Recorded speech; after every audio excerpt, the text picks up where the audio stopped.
It's like a dream.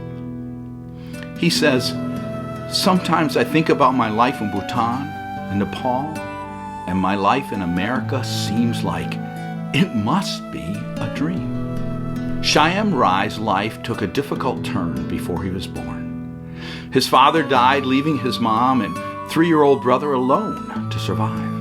And once a year, she would purchase a new set of clothes for Shyam. That's one outfit to be worn for a whole year. He did not own a pair of shoes until age 12, after he had quit school to provide for his mom. And once he started carrying oranges to market for a neighbor, he was then able to purchase salt and food. Life was hard, but they were happy in the beautiful mountainous area of Bhutan. And then, the king of Bhutan started instituting a series of repressive acts against the ethnic Nepali people who had been living in South Bhutan for 100 years. Citizenships revoked, homes demolished, arrests and torture, and eventually eviction. When Shyam was only 13 years old, his relatives and neighbors began fleeing the country. As his mother wrestled with depression, unable to clearly think through options, Shyam led as they left the only country he had ever known. They arrived in a Nepal refugee camp on May 15, 1992. Both hardworking and industrious, over time he earned the respect of his subsector of the refugee camp and was voted in for the volunteer position coordinating the United Nations bi-weekly food distribution and arbitrating disagreements in the camp.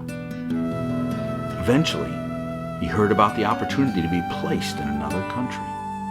And after 15 years of sitting in a refugee camp with few resources and no hope for a future, he saw the possibility for a new life.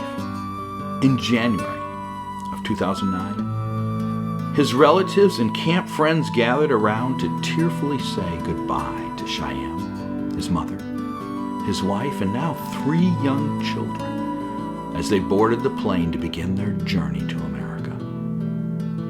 Everything was different. The airplane food looked nothing like they had ever eaten. He remembers looking at a salad and thinking, why are they feeding me the forest? The children were given small boxes of Fruit Loops and started arguing over it because it looked like a spicy snack food they had eaten in Nepal. Can you imagine their surprise when it was not as spicy at all, but it was sweeter than anything they'd ever tried? 5 flights later, they landed in Lansing, Michigan, where their immigration case manager offered them coats before stepping outside into the wintry January landscape. Now that first night in their house, they kept waking up, hearing the furnace kick on and off. They had never heard such noises, and they wondered what people are trying to come into their house. Shyam quickly realized that his greatest need was to learn English.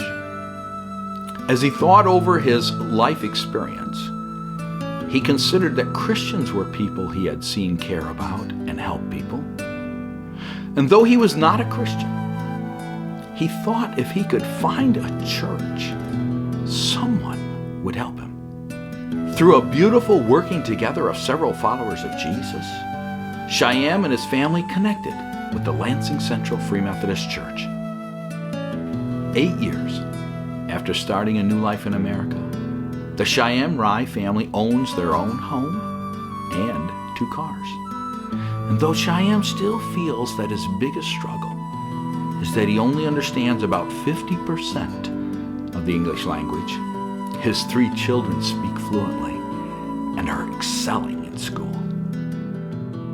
So after being rejected by his home country and always considered a stranger in his refugee camp country, he entered the U.S., where he is thankful for freedom and equality. Shyam is now a citizen of the United States of America. It's a dream come true.